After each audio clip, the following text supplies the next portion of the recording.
بسم الله. النهارده هنعمل ايه؟ هنعمل الكحك الشبابيك بتاع اسكندراني اللي هو اسكندريه. بنعمله عندنا. سهل الطريقه والمقادير بتاعته. عندنا نص كيلو دقيق، معلقه محلب، معلقه حمص كبيره، نص كوبايه لبن، نص كوبايه ميه، ربع كوبايه زيت، معانا معلقه خميره كبيره ورشه ملح. تعالوا نشوف المقادير هنعملها ازاي. هنا جبنا الكسرولة بتاعت اللبن، حطينا نص كوباية اللبن مع نص كوباية المية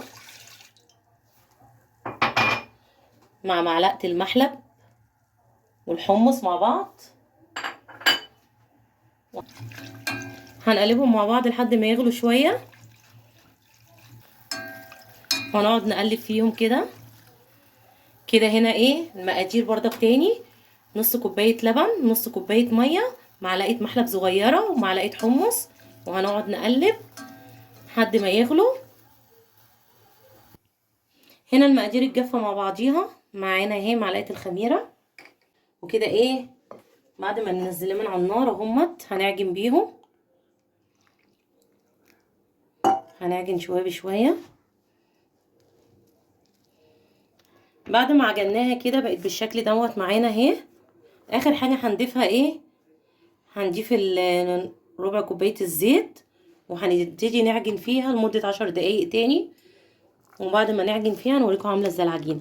شايفين بعد ما خلصناها اهي العجينة بقت عاملة معانا ازاي اهي.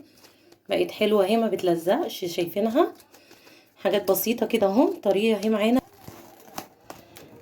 كده. هنسيبها ترتاح ربع ساعة ترتاح فيها او نص ساعة حسب الجو، وبعدين نبتدي نشكلها ونسيبها بردك تاني نص ساعة وندخلها الفرن.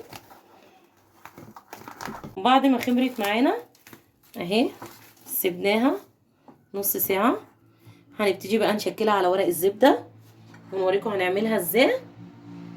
احنا بصوا هنجيب ايه،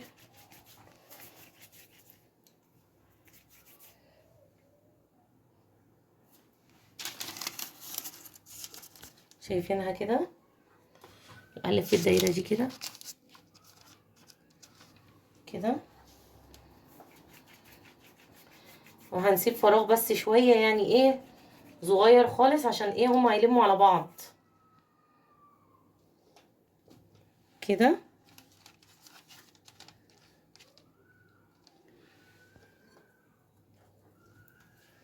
وهنبتدي نشكل نشكل نشكل لحد ما نعمل ايه 4 من هنا و4 من هنا. وبعد ما خلصنا معانا بقى بالشكل دوت اهوت.